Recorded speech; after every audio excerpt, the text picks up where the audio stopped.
கிழக்கு பாகிஸ்தான் இருக்கிற அங்க இஸ்லாமியர்கள் உருது மொழி பேசுகின்றார்கள். அப்போது பிரதமர் இருந்த ஜின்னா என்ன சொன்னாரு, இங்கு தேசிய மொழி உருது மொழி என்று சொல்லும்போது 1960 பிறகு முஜிபுர் ரஹ்மான் அவருடைய தலைமையில தனி தேர்தல் வைத்து 1971 இந்திரா காந்தி அம்மையார் தலைமையில் தேர்தல் வைத்து பங்களாதேஷாக பிரித்து கொடுத்தோம்.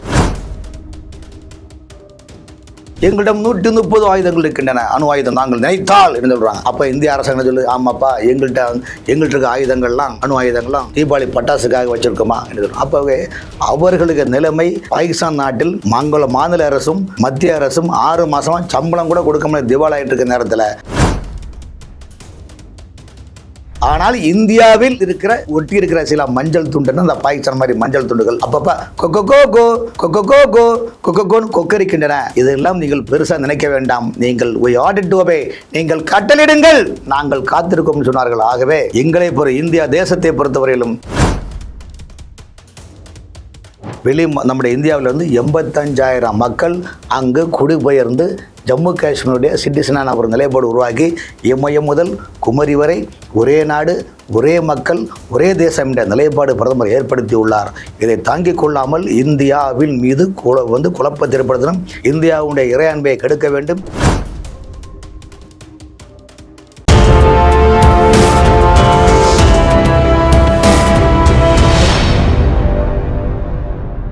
யூ தமிழ் நேயர்களுக்கு வணக்கம். நான் உங்கள் பிருந்தா சங்கர். இன்று நம்மோடு சிறப்பு விருந்தினராக இணைந்திருப்பது மூத்த பத்திரிகையாளர் VS ராமன் அவர்கள். வணக்கம் சார். வணக்கம். எப்படி இருக்கீங்க? இப்போ 2-3 நாட்களாகவே இந்த பாகிஸ்தான் இந்தியாக்குள்ள ஒரு போர் நடக்கிற மாதிரி பிஜேபி ஒரு பெரிய ஒரு கட்டமைப்பை உருவாக்குது அப்படின்னு சொல்றாங்களே, இது என்ன நடக்குது? இதோடைய பின்னணி என்ன? நீங்க கேட்குற கேள்வி ஆரம்பத்திலே மத்தாப்பு பற்றி கெட்டு ஆடட்டுமான்னு சொல்றீங்களே, இது மாதிரில. அதாவது இது ஒரு 2 நாட்டுக்குள்ளே இருக்கிற இன்னைக்குள்ள நேற்று இல்லை, சுதந்திரம் கிடைச்சதுலேருந்து இன்னைக்கும் அந்த பிரச்சனை ஓடிட்டு தான் இருக்குது. இது இந்தியாவில் உள்ள 142 கோடி மக்களும் ஒரு மனதாக ஒரு மாடலிஸ்டாக கொண்டு இந்த நாட்டினுடைய பிரதமர் மோடி அவர்கள் அனைத்து கட்சி கூட்டத்தையும் போட்டு நிலைமை எல்லா எதிர்கட்சி தலைவரும் எல்லா பொதுமக்களும் பிரதமரை நம்பி உங்கள் கையில் சாவியை கொடுத்துட்டோம், நீங்களே பார்த்துடுங்க என்ன. அதே தமிழ்நாட்டில் உள்ள பொறுத்த சொல்ல வேணும்னா சந்தோஷப்படணும். எப்படின்னா படிக்காத படத்தில் சொல்லுவாங்க, சொல்லி அடிப்பேன் அடி அடிச்சாரின்னா நெட்டி அடிதான் அடின்னு. அந்த பாகிஸ்தான் இந்த போது உலக வரைபடத்தில் பாகிஸ்தான் என்ற பேரை எடுக்கக்கூடாது என்பது நான் சொல்லவில்லை, முன்னாள் பிரதமர் வாஜ்பாய் தான் சொல்லியிருக்காரு. அவர் பிரதமர் அதுக்கு முன்னாடியே பல முறை பார்லிமெண்ட்டில் பேசியிருக்காரு. எப்படி கச்சத்தீவை இந்த நாட்டிலிருந்து ஒரு மண்ணை கூட நான் அந்நிய தேசத்துக்கு கொடுக்க மாட்டேன் என்று இந்திரா காந்தி அம்மையாரிடம் எப்படி சொன்னாரோ, அதே போல் உலக வரைபடத்தில் எழுதி வைத்துக் கொள்ளுங்கள். இன்னும் சொல்லுகிறேன், காலம் இன்னும் கடந்து போகவில்லை. உலக வரைபடத்தில் பாகிஸ்தான் நாடே இல்லாமல் இந்த நாட்டினுடைய பிரதமர் ஆக்குவார் என்பதில் எங்களுக்கு மிகப்பெரிய சந்தோஷமாக உள்ளது. எதனால சார் இந்த பாகிஸ்தானை குறிப்பிட்டு எப்போ பார்த்தாலும் பாகிஸ்தானை அடியோட அழிக்கணும் அப்படின்ற மாதிரியான ஒரு மைண்ட் செட்லேயே இருக்கீங்க? ஏன்? தமிழ்ல ஒரு பாட்டு உண்டு, பழைய காலத்து பாட்டு, பாடுவோர் பாடினால் ஆட தோன்றும் என்பது போல ஒரு திரைப்படத்துறையில் ஒரு நடிகர் கமலஹாசன் இருக்கின்றார், ரஜினிகாந்த் அவர்கள் இருக்கின்றார், எம்ஜிஆர் இருக்கின்றார், ஜெயலலிதா இருக்கின்றார். ஒரு நடிப்புக்கு ஒரு கதாபாத்திரம் உண்டு. அந்த கதாபாத்திரத்தை ஏற்று அதற்கான ரசிகர்களுக்கு உண்டு. 2014 பிறகு உலகமே திரும்பி பார்க்குற அளவுக்கு ஒரு வெற்றி நடை போட்டு ஒரு வாழும் ஒரு மகானாக ஆட்சி அமைத்து கொண்டவர் பிரதமர் மோடி அவர்கள். உலக நாடு முழுவதும் சென்று அங்கே ஒவ்வொரு நாட்டுடைய மக்களுடைய கலாச்சாரம் பண்பாடு என்னென்ன இருக்குது, என்ன ரா மெட்டீரியல், என்னென்ன இராணுவ தளங்கள் எல்லாமே வச்சு இன்றைக்கி அதிநவீனமாக இந்தியா உலக நாட்டுக்கே திரும்பி பார்க்குற அளவுக்கு இந்தியா வெற்றி நடை போட்டு கொள்ளுகின்றது. ஆனால் பாகிஸ்தான் நாட்டில் மொத்தமே 25 கோடி மக்கள் தொகை தான். பண்டம் பாத்திரத்தை விட்டு தான் அங்கே வாழ்வாதாரம் ரன் பண்ணிட்டு இருக்கிறாங்க.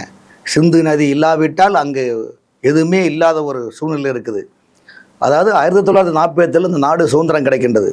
சுதந்திரம் நாட்டில் உள்ள எல்லோரும் சுதந்திரம் கிடைக்கும் என்ற ஒற்றை இலக்கில் தான் பண்ணாங்க. ஆனால் அதாவது கூடவே இருந்து குளிப்பறுப்பான்னு தமிழில் சொல்லுவாங்க. நம்முடைய நாட்டில் சுதந்திரத்துக்காக கூடவே இருந்து ஊழ கும்பிடு போட்டு என்ன சொல்லுவாங்கன்னா, நெஞ்சிலே வஞ்சம் வைத்து நாவிலே அன்பை வைத்துன்னு ஜின்னா அவர்கள் இந்த நாட்டின் தேச துரோகி என்று தான் சொல்லுவோம். காரணம் என்றால் நாடு சுதந்திரத்தை வைக்கக்காக சவார்கர், மகாத்மா காந்தி, நம்முடைய தேவதாதி சுபாஷ் போன்ற எண்ணற்ற தலைவர்கள் நாட்டு சுதந்திரத்துக்காகவும் நாட்டு லட்சக்கணக்கான மக்கள் உயிர் தியாகம் செய்த நாட்டில் சுதந்திரம் பெற்ற உடனடியாக எங்களுக்கு மதத்துக்கான தனிநாடு கொடுங்கள் என்று கேட்டால் அது எப்படி ஏற்றுக்கொள்ள முடியும் சொல்லுங்க? ஒரு தாய் வயிற்றில் வந்த உடன்பிறப்பு கொஞ்சம் பிரிவு வந்தா பின்பு உறவு வரும் என்று ஒரு பாடல் இருக்குது. அந்த வரி கூட நம்ம பொறுத்துக்கிட்டோம். ஆனால் பாகிஸ்தானை இந்தியாவில் இன்றல்ல என்றைக்குமே இந்த நாட்டில் பிறகுட ஒவ்வொரு இந்தியா குடிமகனும் பாகிஸ்தானை ஒழித்துக்கிட்டால் தான் நாட்டில் உள்ள இந்தியா மக்கள் நிம்மதியாக வாழ முடியும். அவர்கள் செய்யக்கூடிய தொழில் என்னன்னா, 30 ஆண்டு காலமாக உலக நாடுகளில் தீவிரவாதிகளை எடுத்து அவர்களை பயங்கரவாதிகளாக்கி உலக நாட்டிற்கு கூலிப்படை அனுப்பக்கூடிய கூலிப்படை கும்பல்களின் தலைவனாகத்தான் பாகிஸ்தான் நாடை நம்ம பார்க்க முடியும். தவிர்த்து அவர்களோட மனிதாபிமானம், மனித பண்பு என்று நாம் பார்க்க முடியும். மனித மிருகமாக நடந்து கொள்கிறது பாகிஸ்தான் நாடு என்றால் நம்ம சொல்ல முடியும். காரணம் என்றால் பாகிஸ்தான் ஒருங்கிணைந்த நாடாக நீங்கள் பிரித்து கொடுத்தீங்க. அதன் பிறகு மேற்கு பாகிஸ்தான், கிழக்கு பாகிஸ்தான், அங்கே ஒரு நிலைப்பாடு உருவாகிடுச்சு. பங்களாதேஷை மையமாக கொண்டிருக்கிற மேற்கு பாகிஸ்தான் பங்களாதேஷில் பங்காளி மொழி படிக்க சென்றார்கள். கிழக்கு பாகிஸ்தான் இருக்கிற அங்கே இஸ்லாமியர்கள் உருது மொழி பேசுகின்றார்கள். அப்போது பிரதமர் இருந்த ஜின்னா என்ன சொன்னார்? இங்கு தேசிய மொழி உருது மொழி என்று சொல்லும்போது தான் 1960க்கு பிறகு முஜிபுர் ரஹ்மான் அவருடைய தலைமையில் தனி தேர்தல் வைத்து 1971 இந்திரா காந்தி அம்மையார் தலைமையில் தேர்தல் வைத்து பங்களாதேஷாக பிரித்து கொடுத்தோம். அப்படி என்றால் இந்த நாட்டிற்கு அவருடைய இலக்கு என்ன? நாட்டை பிரித்தீர்கள். அந்த பிரிந்த நாட்டை ஒன்றாக உங்களால் வைக்க முடியவில்லை, 2ஆக பிரித்து சென்றீர்கள். அப்போது தான் இந்தியாவில் உள்ள தலைவர்கள் சொன்னார்கள், ஐயா நீங்கள் இஸ்லாமியர்களுக்கு தனிநாடு பிரித்து கொடுத்தீங்க, தயவு செய்து இங்கே உள்ளவர்களையும், ஏன்னா அதுக்கு மேலே நான் கூட்டிகிட்டு கடை நீங்கள் அதுக்கு மேலே தோண்டி கேட்பீங்க, எதுக்காக நானும் நாசுக்காக சொல்கிறேன், இங்கு உள்ளவர்களையும் அனுப்பிடத்தில் அனுப்புங்கள் சொன்னார்கள். உடனே மகாத்மா என்ன சொன்னார்? இங்குள்ளவர்கள் இங்கே இருக்கட்டும், இங்குள்ள நீங்கள் வலுக்கட்டம் அனுப்பினால் என் பிணத்தின் மீது தான் நீங்கள் சொல்ல முடியும்னு சொன்னார்கள். ரைட்டு. இன்னைக்கு பாகிஸ்தான் மக்கள் தொகை 25 கோடி. இந்தியாவில் அந்த உருது பேசக்கூடிய மக்கள் கிட்டத்தட்ட ஒரு 28 கோடி கிட்ட இந்தியாவில் இருக்கிறாங்க. ஆனால் எதுக்கு இதை சொல்கிறேன்னா, பாகிஸ்தான் இதுவரையிலும் இந்தியா மீது குண்டு வைக்குவதும் பயங்கரவாதத்தை ஏவி விடுவதும். இன்றைக்கி பிரச்சனை என்ன? ஜம்மு காஷ்மீர் பஹல்காம் அந்த நகரில் ஹனிமூன் பண்ண அந்த அப்பாவி திருமணமாகி 7 நாள் கூட ஆகவில்லை. இப்படி நீ முஸ்லீமா, நீ ஹிந்துவா, போய் மோடிக்கிட்ட போய் சொல்லு என்ன இந்துக்களை கண்ணாப்புனா சுட்டு கொண்டார்களே, அதுக்கு தான் இதுக்கு பேர் சிந்தூர் ஆபரேஷன் வச்சாங்க. கண்டிப்பா சார், நீங்க சொல்றீங்க சரிதான். ஆனா இப்போ அந்த இறந்தவங்க 26 பேர் இறந்திருக்காங்க. அதை யாராலையுமே ஏற்றுக்கொள்ள முடியாதுதான். அது நான் சரின்னு சொல்ல வரல. ஆனா இப்போ அங்க இறந்தவங்கள கப்பற்படையினரை சேர்ந்தவங்க இருக்காங்க.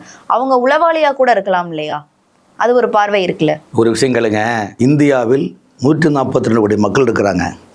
142 கோடி மக்களுக்கும் ஒவ்வொரு மென்டாலிட்டி இருக்குது.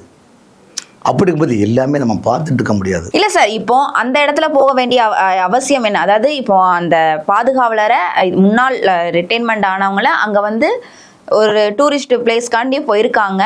இப்போ அங்கே கிட்டத்தட்ட 2000 பேர் கிட்ட இருக்காங்க. குறிப்பிட்டு 26 பேரை தான் அங்கே சுட்டிருக்காங்க. அதுவும் நீங்கள் சொல்கிற மாதிரி எல்லா விஷயத்தையும் கேட்டு தான் சுட்டிருக்காங்க. இவர் கப்பற்படையினரை சேர்ந்தவர், ரிட்டையர் ஆனவர். இவர் உளவாளியாக இருக்கிறதுக்கு சான்சஸ் இருக்குது. ஏன்னா இந்த மாதிரியான உளவாளிகள் குடும்பத்தோட போனால் தானே நம்மளுடைய ஐடென்டிஃபிட்டி அங்கே இருக்காது அப்படின்ற ஒரு காரணத்துக்காண்டி தானே இந்த மாதிரி குடும்பத்தோட போய் அந்த மாதிரியான இடத்துல இது பண்ணுறாங்க. அப்போ அவர் உளவாளியாக இருக்க வாய்ப்பு இருக்கா? நீங்கள் ஒரு விஷயம் கேளுங்க. இன்றைக்கி தமிழ்நாட்டில் எடுத்துக்கொள்வோம். இங்கே மாநிலத்தினுடைய நிர்வாகம் திமுக ஆட்சி நடக்கின்றது. மாநில நிர்வாகம் வரும்போது இங்கு காவல்துறை இருக்கின்றது, அதில் அதிரடிப்படை இருக்கின்றது, அப்புறம் உளவுத்துறை இருக்கின்றது, அதில் இன்டெலிஜென்ஸ் இருக்குது, எஸ்பிசிஐடி, சிபிசிஐடிலாம் இருக்கிறாங்க. ஆனால் மத்திய அரசு விடுதலை சிபிஐ, இன்டெலிஜென்ஸ் ஐபி.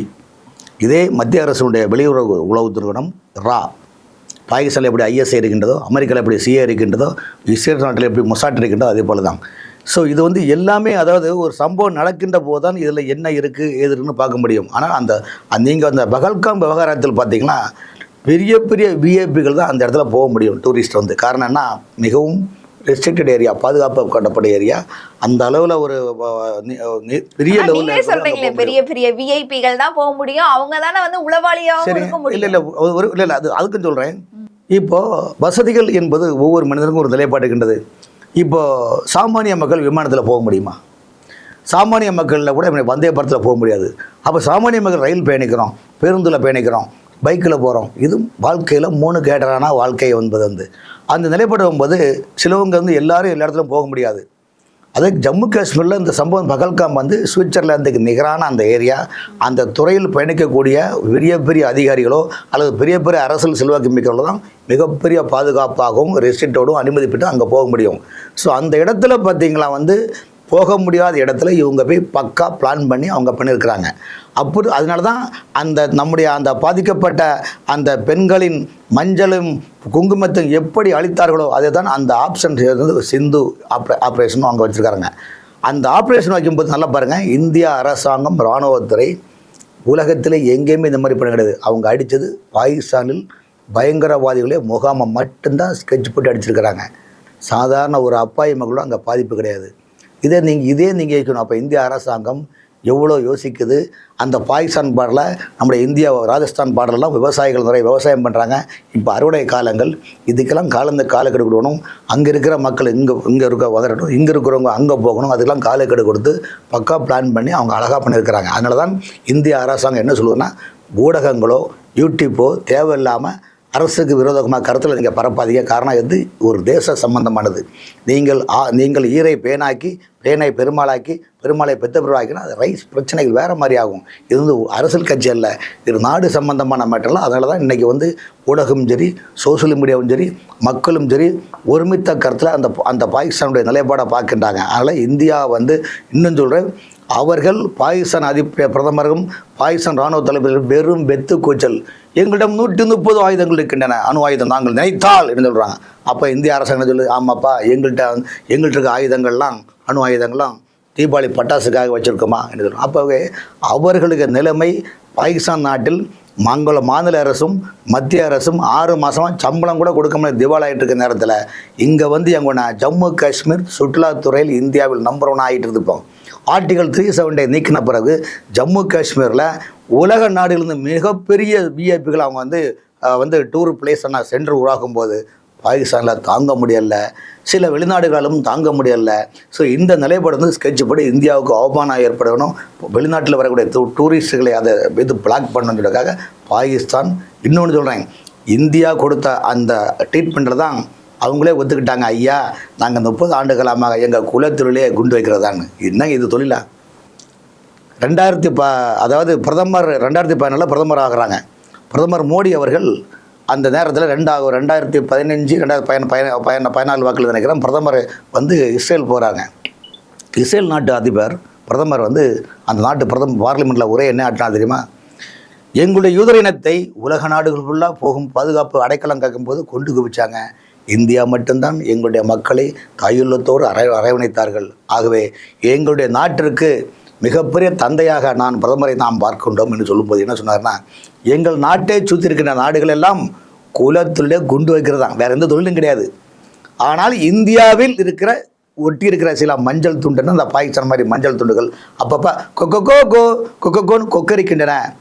இதெல்லாம் நீங்கள் பெருசாக நினைக்க வேண்டாம், நீங்கள் நீங்கள் கட்டளிடுங்கள், நாங்கள் காத்திருக்கோம் சொன்னார்கள். ஆகவே எங்களை இந்தியா தேசத்தை பொறுத்தவரையிலும் வெளிநாடுகளும் இஸ்ரேல் அமெரிக்கா போன்ற நாடுகளும் நம்முடைய நல்ல நேசக்கரமாக இருக்கின்றார்கள். பாகிஸ்தான் ஒரு பயங்கரவாத நாடு என்பது உலக நாடுமே இப்போ சொல்லியிருக்குது. எந்த நாடும் அவங்களுக்கு ஆதரவாக யாருமே வரல. ஆகவே இந்தியா இதிலிருந்து மிகப்பெரிய வெற்றியாக இந்தியாவில் 142 கோடி மக்களை கண்ணி நிமை போல் பாதுகாக்கும். பஞ்சாப் காஷ்மீர் போன்ற இடங்களில் கண்டிப்பாக பாதுகாப்பினுடைய ஒரு இதை கருதி அங்கே மக்களில் அவங்க விடக்கூடிய சில ராக்கெட்டை கூட நம்முடைய இந்திய அரசாங்கம் டெக்னிக்கல் மூலமாக நவீன டெக்னிக்கல் மூலம் அதை தடுத்தார் கொண்டு அதை டைவர்ட் பண்ணி விடுறாங்க. ஆக எந்த பிரச்சனையும் கிடையாது. இந்தியா வெல்லும். உலக நாடுகளில் இந்தியா ஒரு மிகப்பெரிய ஆன்மீக பூமி, இது ஒரு சொர்க்க பூமி, இது ஒரு தெய்வீக பூமி. ஆகவே உலக வரைபடத்தில் முன்னாள் பிரதமர் வாஜ்பாய் என்ன சொன்னாரோ அது நிறைவேறும். உலக வரைபடத்தில் பாகிஸ்தான் என்ற நாடே இருக்காது என்பதை நீங்கள் காத்திருந்து பாருங்கள். நீங்கள் கண்டிப்பா சார். இன்னொரு விஷயம் என்ன அப்படின்னா, இப்போ இந்தியாவில் ஒரு பகுதி காஷ்மீரே 2 இருக்கு. ஆசாத் காஷ்மீர் அப்படின்னு சொல்லிட்டு 2 இருக்குது இல்லையா? இப்போ ஏன் பாகிஸ்தானையே குறி வைக்கிறீங்க? இந்த ஆசாத் காஷ்மீர்ல இருந்து கூட இந்த மாதிரியான சம்பவங்கள் நடக்கிறதற்கு ஒரு வாய்ப்பாக இருக்கலாம்ல அப்படின்ற மாதிரியான பார்வை இருக்குதுல்ல. ஜவஹர்லால் நேரு பிரதமராக இருந்தார். இருக்கின்ற போது ஜம்மு காஷ்மீருக்குன்னு இந்த நாட்டுக்குள்ளே தனியாக ஒரு பிரதமருக்கு கொடுத்தார் உமர் அப்துல்லா. ஏன்னா இப்ப அந்த ஆஷாத் நீங்க சொல்ற மாதிரி அந்த ஆஷாத் காஷ்மீர்ல எல்லாமே தனி, கோட்டு தண்ணி எல்லாமே தனி இல்லையா? இதுல நிறைய விஷயம் இருக்குங்க, அதுக்குள்ள போனா நிறைய விஷயம் இருக்குது. அதாவது அதுல பாத்தீங்கன்னா அந்த ஜம்மு காஷ்மீரில் வந்து ஜவஹர்லால் நேரு அவருடைய சுயநலனுக்காக உள்நாட்டுக்குள்ளே தனியாக ஒரு நாடை பிரித்து கொடுத்து ஃபரூக் அப்துல்லா, உமர் அப்துல்லா, ஷேக் அப்துல்லா அந்த ஒரு குடும்பத்துக்காக தாரை வார்த்து கொடுத்தாங்க. அங்கு காஷ்மீர் இடத்தில் உள்ள ஹிந்து பண்டிதர்களை அனாதைகளாக, அங்குள்ள தெய்வங்களை சிலைகளை அடித்து உடைத்து அங்குள்ள ஹிந்து பண்டிதர்களை எல்லாம் கங்கை ஆற்றிலும் காசியிலும் அனாதையாக திருப்பினார்கள். இன்றும் அவர்கள் சொந்த ஊருக்கு போகலை. ஆகவே ஜம்மு காஷ்மீர் மக்கள் ஆட்டுகள் தீர சொன்ன நிற்கினால்தான் சோசக்காட்டை, அவங்க உண்மையான சுதந்திர காட்டை சோசிக்க முடியும் என்பதற்காக தான் இந்த நாடு 2014 அந்த தேர்தல் வாக்குறுதியிலே நாங்கள் ஆட்சி வந்தால் ஆர்டிகல் 370 நீக்கவும் சொன்னார்கள், நீக்கினார்கள். சமீபத்தில் கூட இந்த பாகிஸ்தான் அந்த பல்ககாம் மேட்டில் வர்றதுக்கு முன்னால் கூட ஜம்மு காஷ்மீர் சட்டமன்றத்தில் ஒரு முஸ்லீம் எம்பி என்ன சொன்னார், எம்எல்ஏ என்ன சொன்னார்னா, எப்படி நீங்கள் இதெல்லாம் பண்ணலான்னு சொல்லிட்டு ஆக்ரோஷமாக பேசினாங்க. அவரை கைது பண்ணி ஜெயிலுக்கு அரெஸ்ட் பண்ணியிருக்கிறாங்க. ஆகவே ஜம்மு காஷ்மீரில் வந்து இதுவரையும் பார்த்தீங்கன்னா இந்த நாட்டுக்கு எதிராகவும் பாகிஸ்தானில் எப்படி பயங்கரவாதிகளையும் கூடாரமாக செல்கின்றதோ அதே பயங்கரவாதிகளின் கூடாரம் தான் ஜம்மு காஷ்மீரில் தீவிரமாக ஒரு சப்டிவிஷன் மாதிரி ஆரம்பிச்சுட்டாங்க. இதெல்லாம் முறியடித்திருக்கிறாங்க. இன்றைக்கி ஜம்மு காஷ்மீரில் இதுவரைக்கும் நம்முடைய இந்தியாவிலிருந்து 85,000 மக்கள் அங்கு குடிபெயர்ந்து ஜம்மு காஷ்மீருடைய சிட்டிசனான ஒரு நிலைப்பாடு உருவாக்கி இமயம் முதல் குமரி வரை ஒரே நாடு, ஒரே மக்கள், ஒரே தேசம் என்ற நிலைப்பாடு பிரதமர் ஏற்படுத்தியுள்ளார். இதை தாங்கிக் கொள்ளாமல் இந்தியாவின் மீது குழப்பத்தை ஏற்படுத்தணும், இந்தியாவுடைய இறையாண்மையை கெடுக்க வேண்டும், இந்தியாவுடைய வளர்ச்சியை கெடுக்க வேண்டும் என்று, அதாவது கெடுக்க வேண்டும் என்ற நய புத்தி கொண்ட, நஞ்சு புத்தி கொண்ட, விஷத்தன்மை கொண்ட பயங்கரவாதத்தை உலக நாடு போல விதைகளை விதைத்தக்கூடிய பயங்கரவாத செயல்படக்கூடிய பாகிஸ்தான், அங்கு உள்ள உளவு நிறுவனமான பாகிஸ்தான் ISI வைத்து இந்தியாவின் பல்வேறு சதி வேலைகளை ஈடுபட்டுள்ளார்கள். அந்த சதி வேலைகளை முறியடிக்கிறது தான் முதல் முறையாக சிந்து நதியினுடைய அந்த மூமெண்ட்டை கட் பண்ணி வச்சுருக்கிறாங்க. காரணம் இது வந்து 2 நாட்டுக்குள்ள பிரச்சனை. இந்தியா நாடு வந்து ஒரு சின்ன எறும்பு கூட நம்ம அது சாகக்கூடாது, அதனால் நம்மளால் பாதிக்கக்கூடாது என்பது நாட்டு மக்கள் நினைக்கின்றாங்க. அந்த நினைப்பு வந்து இன்றைக்கி இந்தியாவில் எவ்வளோ பெரிய இது வந்து நீங்கள் சோசியல் மீடியாவில் பாருங்கள், சாதாரண மக்களே சூப்பர் சக்ஸஸ், மிகப்பெரிய வெற்றிகரமாக இந்தியா செல்லுபடுகின்றது என்பது இந்த நாட்டுடைய இந்தியாவின் எதிர்க்கட்சியில் ராகுல் காந்தி தன்னுடைய ட்விட்டர் பக்கம் போட்டிருக்காங்க. ஏன் தமிழ்நாட்டில் நடிகர் விஜய் பதிவு பண்ணுறாங்க, மாண்புமிகு தமிழ்நாடு முதலமைச்சரும் இந்தியாவுக்கு அத்தனை இதுக்கும் எங்களுடைய மாநில அரசு துணை நிற்கும் சொல்கிறேன்னா, நீங்கள் என்னதான் கோடீஸ்வரங்கள் இருந்தாலும், என்னதான் செல்வாக்கு மிக்கலாம், இந்த நாடு ஒரு நாடாக இருந்தால்தான் நீங்கள் சுதந்திர காட்டை சுவாசிக்க முடியும். நீங்கள் வர்த்தகத்திலும் எந்த நிலைப்பாடிலும் நீங்கள் இது பயணிக்க முடியும். நாடு குழப்பத்தை ஏற்படுத்தால் குழப்பமாக இருக்கணும். ஏன்னா நாம் இன்னைக்கு ஃப்ரீயாக இருக்கிறோம், ஆனால் பாதிப்பு இருக்குன்னா பஞ்சாப் மக்களுக்கும் ஜம்மு காஷ்மீர் எல்லை ஓர மக்களுக்கு தான் பாதிப்பு இருக்குது. ஆகவே இத்தகைய சூழ்நிலையில் அவர் என்ன பண்ணுறாங்க, எது செய்கிறாங்கன்னா முழுக்க கண்காணித்து கொண்டிருக்கின்றார்கள். இந்தியாவில் உள்ள ஒரு இராணுவ வீரரோ, இந்தியாவில் உள்ள ஒரு சாதாரண மக்களோ எங்கேயுமே இறந்து விடக்கூடாது பாகிஸ்தானால் என்பது இந்தியா இலக்காக இருக்கின்றது.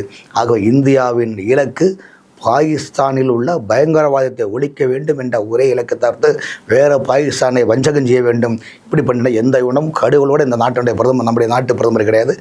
பாகிஸ்தான் உள்ள பயங்கரவாதி இதுவரை 100. சரிங்க சார், நீங்க அப்படி கிடையாதுன்னு சொல்றீங்க. அப்போ ஏன் அகிம்சை வழியில செயல்படல? இந்தியா வந்து தொடர்ந்து அகிம்சை வழியில தான் போகுது அப்படின்னு சொல்லி நீங்க தான் சொல்றீங்க. அகிம்சை வழியில அந்த இதை வந்து முறியடிக்கலாமே, ஏன் போர் மாதிரி ஒரு பிரம்மாண்ட ஒரு கட்டமைப்பை வந்து அது மேல இது பண்றீங்க? இப்போ நீங்க சொல்றது எப்படின்னா, இப்படி வந்தாலும் அப்படி சொல்றீங்க, அப்படி வந்தாலும் பாகிஸ்தானில் போய் அகிம்சை அவங்க அகிம்சைன்னா எந்த கடையில் கிடையாது. கசப்பு கடை பண்ணுற 6 ஆள்கிட்ட போய் நீங்கள் அகிம்சை பொறிக்க முடியுமா சொல்லுங்கள்? சத்தியமே லட்சியமாக கொள்ளடைஞ்சனா அவனுக்கு சத்தியம் எந்த கடையில் கிடையாது அவனுக்கு தெரியும். அவனுக்கு தேவை ஃபுல்லாக கசப்பு கடை பண்ணக்கூடியவங்க அவங்க குண்டு வைக்கிற தொழில் பண்ணுறாங்க. குண்டு வைக்கிறவங்கள போய் அவங்களுடைய வந்து எப்படி நீங்கள் அகிம்சையை போராட்ட முடியுவாங்க? இந்த நாடு இந்தியாவை பொறுத்த வரைக்கும் அகிம்சை என்ற ஒரு நிலைப்பாடுனால தான் இவ்வளோ பொறுமையாகவும் இவ்வளோ பக்குவமாகவும் யாருக்கும் பாதிப்பு வர அளவுக்கு இந்த அளவு பண்ண உலகமே பாராட்டுதுங்க. உலக நாடுகள் இந்தியாவுடைய உலக நாடுகள் முழுவதும் இந்தியாவுக்கு ஆதரவாக இருக்கிறது. காரணம் என்றால் இந்தியா மிகப்பெரிய வல்லரசு நாடு. இந்தியாவை பகிர்ந்து கொண்டு உலகத்தில் எந்த நாடும் ஒன்றுமே பண்ண முடியாத லெவல் இன்னைக்கு இருக்குதுங்க. கொரோனாவுக்கு பிறகு நீங்கள் ஆராய்ச்சி பண்ணி பாருங்கள், உலக நாடுகள் முழுவதும் கொரோனாவுக்கு பிறகு பல நாடுகள் இன்னும் பொருளாதாரத்தை எந்திக்கல. ஆனால் இந்தியா ஒரே ஆண்டில் கொரோனாவிலிருந்து மீண்டது பல ஏழை நாடுகளுக்கெல்லாம் நம்ம கொரோனாவுக்கு இலவச தடுப்பூசிலாம் கொடுத்துருக்குறோம். அப்படிப்பட்ட ஒரு வல்லமை மிக்க நாட்டை யாராலும் இங்கே அசைச்சு பார்க்கலாம் முடியாது. ஆகவே பாகிஸ்தான் என்ற ஒரு சுண்டாக்கா கூட கிடையாது, அது சுண்டாக்கா கூட லாய்க்கு கிடையாது. ஆகவே உலக வரைபடத்திலிருந்து பாகிஸ்தானை அகற்றும் வரை ஓயாது இந்த நாட்டுடைய இராணுவத்துறை. ஆகவே முன்னாள் பிரதமர் காலம் ஜெண்டா வாஜ்பாய் அவருடைய கனவு இந்த நினைவு வாங்கும் என்பது எந்தவித மாற்றம் இல்லை. கண்டிப்பா சார், நம்ம பொறுத்திருந்து தான் பார்ப்போம் இந்த இதை வந்து எப்படி கொண்டு போறாங்க அப்படின்றத. நன்றி சார். நன்றி.